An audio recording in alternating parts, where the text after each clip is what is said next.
What's up guys and girls, Brock Ashby here. In this video I'm going to take you through why I don't program bro splits for my clients. These types of programs were popularized by people like Arnold Schwarzenegger, Ronnie Coleman in the bodybuilding golden era. But there's a lot of research out there now, more than there was when they were training. Obviously they were just training for what was around then. But now there's a lot out there that kind of says maybe that wasn't the best way to program. So I'm going to take you through that in this video. Before we jump in, I please ask you to subscribe to my channel. We are at around 8,200. Thank you for everyone for joining the community and growing your education. I just want to help you get better results in your fitness training, in your fitness transformation, and in just your knowledge when you come to training and your nutrition and the lifestyle that you have in order to get the results that you want. Let's go.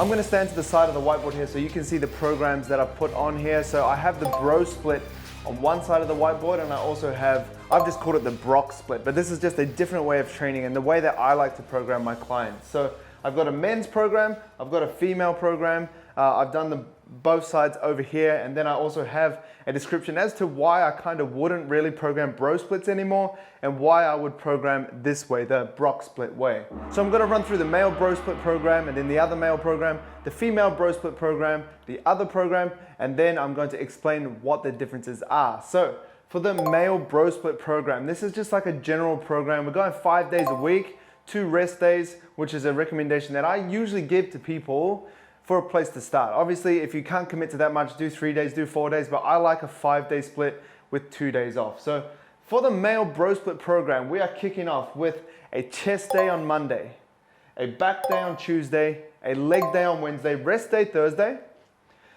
Friday, we're hitting shoulders.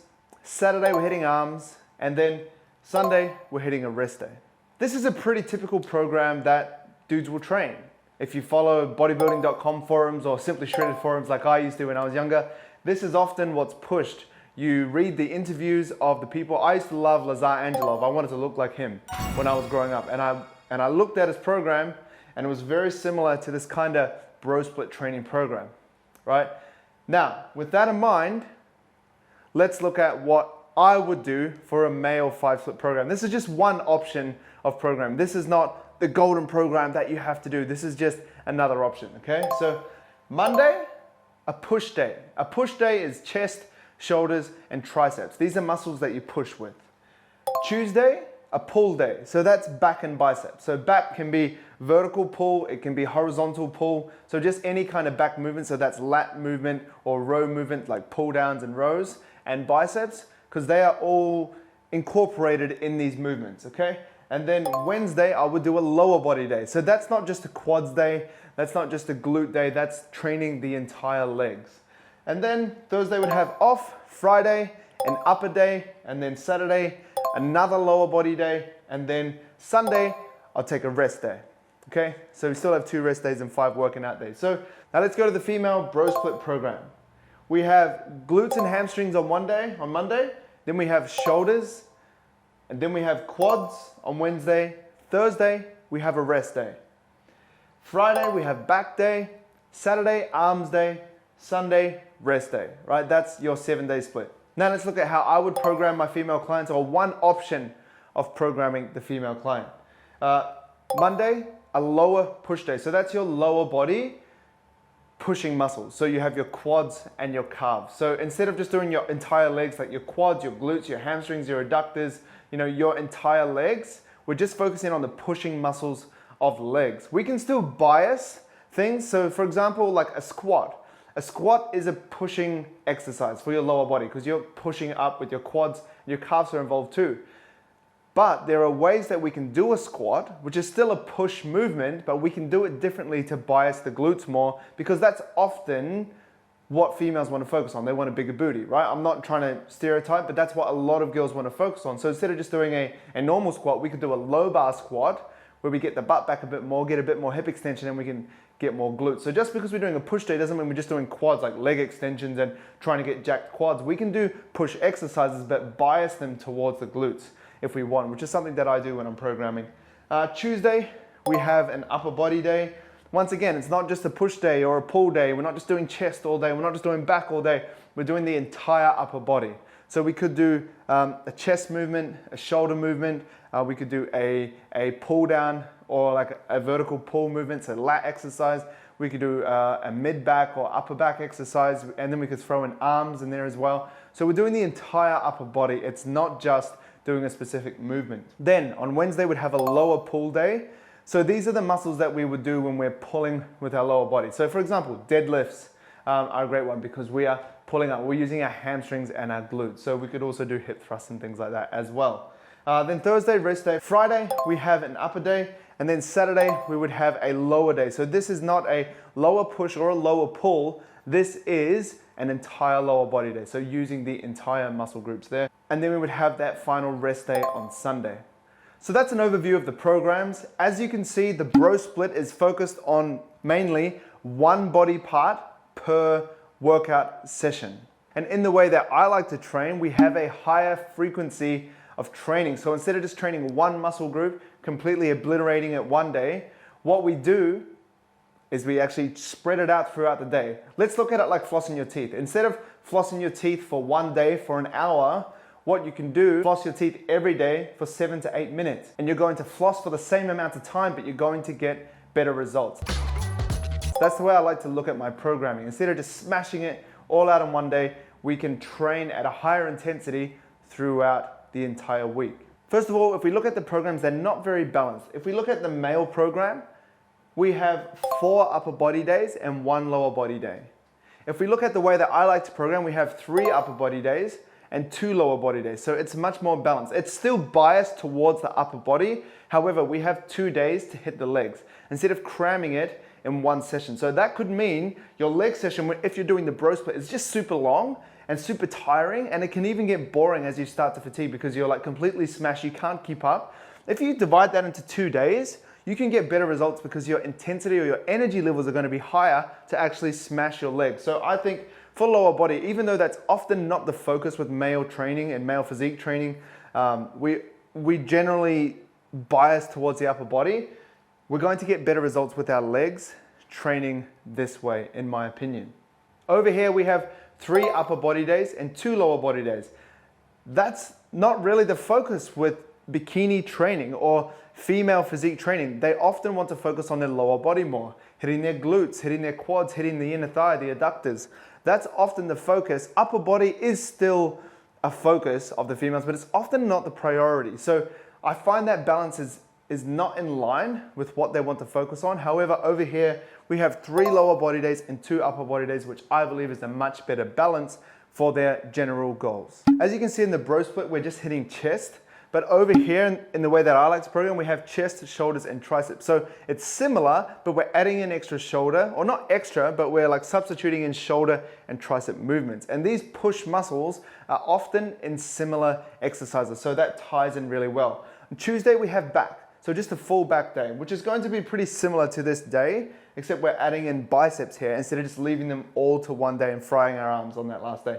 Now, Wednesday, we have legs. Over here, we have a lower day. So since we have 2 lower days in this male program, what we can do is we can hit the legs overall on 2 days. So quads, glutes, hamstrings, calves, we can hit them both equally on the same day. But what I like to do often is kind of bias towards a quad dominant day or a lower push, and then the other day being like a lower pull. So more of a deadlift or hip thrust day, depending on what the client wants. So one thing we can do is instead of just doing a whole body day, this lower one day could maybe be a lower push. And then this Saturday could be more of a lower pull. So they're still lower body days, but they're slightly different in terms of the way they feel. It keeps it more exciting. We get more variation. And once again, instead of just smashing our legs on one day, we have them on Wednesday, and then we have all the way till Saturday to recover and hit them again. So we're getting that higher total frequency. Obviously, with male training, guns are a big focus. So we have them on Saturday here in this bro split, which is cool, completely smashing the arms. And our arms are getting hit as well when we hit them on chest day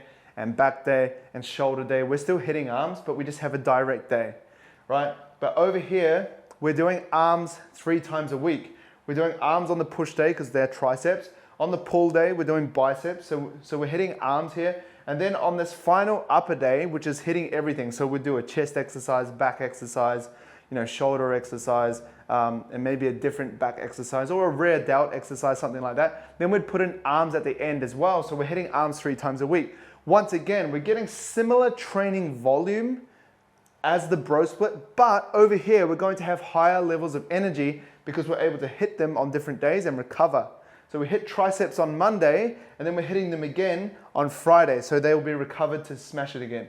On the pull day, we'll be hitting our biceps on Tuesday. They have all the way to Friday to recover. So we're recovering, but we're also getting this frequency of training, which is shown to help improve our hypertrophy gains, hitting our muscles more frequently. Because over here, yes, we still get great results, but over here, potentially we can get better results. Quickly going over the female program, we have glutes and hamstrings on Monday, and then over here, we have a lower push day. So once again, as I said previously, it could be squats, it could be leg extension, it could be split squats, but once again, we can bias these exercises towards hitting more glutes. So we're still doing, in my opinion, a more optimal program, but we're biasing it towards our goals, which is often growing the glutes for females. So day 2 over here, we have shoulders. Now, one thing I wouldn't do with my female client is having a whole day dedicated to shoulders, unless it's a weak point that they want to bring up. It just doesn't really make sense. Often females, as I said, want to focus on their lower body, so spending like an entire 60, 75-minute session on their shoulders doesn't really seem beneficial. So that's why I dedicated an entire upper body day. We can do shoulders, but we can also do things like pull-ups or assisted pull-ups if they're working on it. We can do seated rows, we can do lateral raises, we can work on rear delts. We can do some arm training, but we don't need to spend hours on arms. And that's why I kind of disagree with this way of programming for females, doing a direct entire day of arms. Often females don't want hugely jacked arms, right? You can get away with training arms females, 2 to 3 times per week, but you can train them with less overall training volume than having an entire arms day. So over here, I'm jumping forward to Saturday, you're doing an entire 60, 75-minute session on arms. I just don't think that's necessary. I think we could push that training volume to other areas of their training. And then moving on to Wednesday over here, we have an entire day of quads. Once again, females, yes, quads is often part of their goals, but they really want to focus on posterior train, hamstring, glute development. So an entire day of quads, I probably wouldn't do that. An entire day of back, yes, a lot of females want a great back, but an entire 60, 75-minute session on back, I'm not too sure on the way that I would program that. That's why I'm a big fan of, having, on Wednesday you do a lower pull day. So you're doing deadlifts, you're doing back extensions, you're doing hip extension. And then you have another upper day where you could hit, yes, you could hit back, you could hit arms, but you're not doing an entire 60, 75-minute session for them because they don't need a necessarily jacked upper body, but we can still hit chest if they want. Often I don't spend too much time training chest with my female clients, every now and then just to keep their physique in balance, but often shoulders, back and arms are where we want to focus for the female physique. And then another lower day over here. So we have like a push day for legs, a pull day for legs, and then we have an entire lower body day where we can focus on, we can focus on glutes if that's their focus. So maybe it could be like more of a lower pull day to focus on more Romanian deadlifts or deadlift variations, trap bar deadlifts, hip extensions, cast glute bridge, single leg, glute kickbacks, all these types of things. We could really put some more glute volume here if they wanted to, but over here, we pretty much really only have a couple of days to do legs and really smash it. So those days might be really long for the female clients, and then these upper days might be shorter. So once again, it's a bit inconsistent. I like more of a well-rounded approach here. To summarize the video, let's talk about the potential downfalls of the bro split. So you have higher fatigue per session. So if you just spend a whole day training chest, you might start really great out of the blocks, but as you go through the session, because you're smashing your chest, it's getting more fatigued. Your performance is going to drop. Now, instead of smashing your chest all on one day, what you could do is, like over here, spread it out through different days so that, let's say you're training chest 2 to 3 times per week, you could do the same training volume, but you could split it up so you could have higher energy output and better performance in your chest exercises as opposed to just getting completely smashed. So think of that dental floss analogy that I said earlier. You have increased potential for DOMs. So because you're doing just chest on Monday, your chest could be really, really sore until Wednesday or Thursday or Friday if you really smash it hard. And it's good to feel DOMs, but obviously you don't want your DOMs. Let's say you train your chest so hard that it's still sore by Friday, and this might be an over-exaggeration, but it's going to affect your shoulder training. you know, or if you train your back so hard that that's going to affect your shoulder movements as well, because you're still tight or you're still sore, you can't do certain exercises because they feel funky. So that's one thing I don't really like with DOMs, and that could apply more in the female example here.